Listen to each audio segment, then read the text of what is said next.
Le Dico des pourquoi du vendredi avec Adjer Benchir et Shaoki Lazar. Bonjour à toutes et à tous, très heureuse de vous retrouver sur les ondes d'Orix FM pour un nouveau numéro du Dico des pourquoi avec Dr Shaoki Lazar, docteur en théologie. Bonjour docteur. Bonjour Adjer. Notre pourquoi d'aujourd'hui, c'est pourquoi la femme musulmane ne peut se marier sans l'aval de sa famille. Écoutez Adjer, tout d'abord, il faut savoir que le consentement est une condition nécessaire pour le mariage. Donc, une femme ne peut pas être mariée sans son consentement, bien sûr, l'homme aussi. Donc, on ne peut pas contraindre une femme à se marier sans son consentement.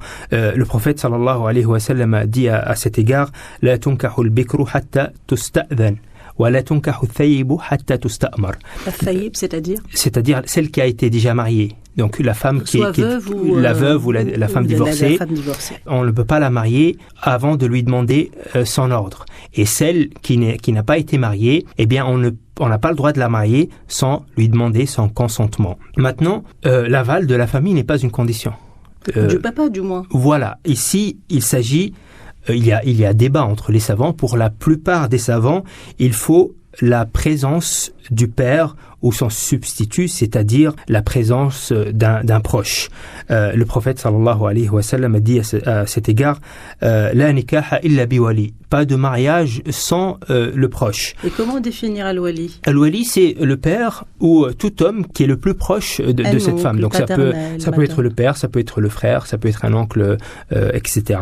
Maintenant, encore une fois, il y a débat entre les savants. Une minorité de savants, comme notamment l'école hanafite, disent que ce n'est pas une condition.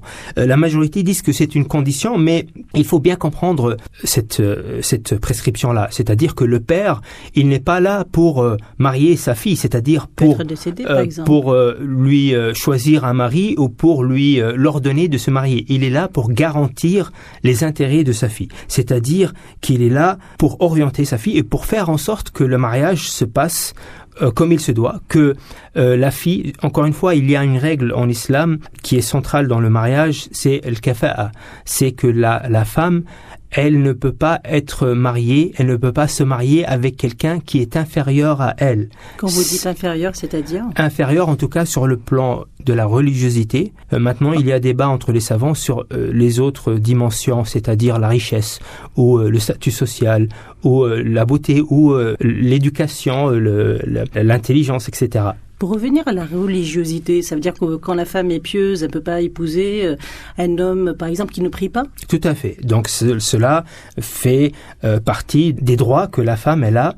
Et dans le mariage, la femme elle a plus de droits à cet égard-là. C'est-à-dire que, par exemple, s'il s'agit de biens matériaux, si elle a un certain niveau de vie, eh bien beaucoup de savants disent qu'elle ne peut pas descendre, qu'elle doit garder le même niveau de vie ou bien elle doit avoir un meilleur niveau de vie. Bien sûr, ici, il y a débat. Mais sur la religiosité, c'est pareil. C'est-à-dire que si elle a une certaine religiosité, elle doit garder le même niveau de religiosité ou elle doit évoluer encore plus. Et de ce fait, elle ne peut pas se marier avec quelqu'un qui a un niveau de religiosité inférieur. Et ça, donc pour protéger la femme et pour garantir son épanouissement et ses droits. Mais comment savoir ou avoir une idée de la religiosité du futur mari ? C'est pas évident. Bien, on se fie à l'apparent. On se fie à ce qui est apparent. C'est quelqu'un qui est d'apparence religieux, qui fait ses 5 prières par jour, qui fait ses obligations religieuses, qui accomplit ses obligations religieuses, qui n'est pas connu pour être quelqu'un qui est dans la débauche ou dans le mensonge ou qui a une réputation qui est correcte, etc.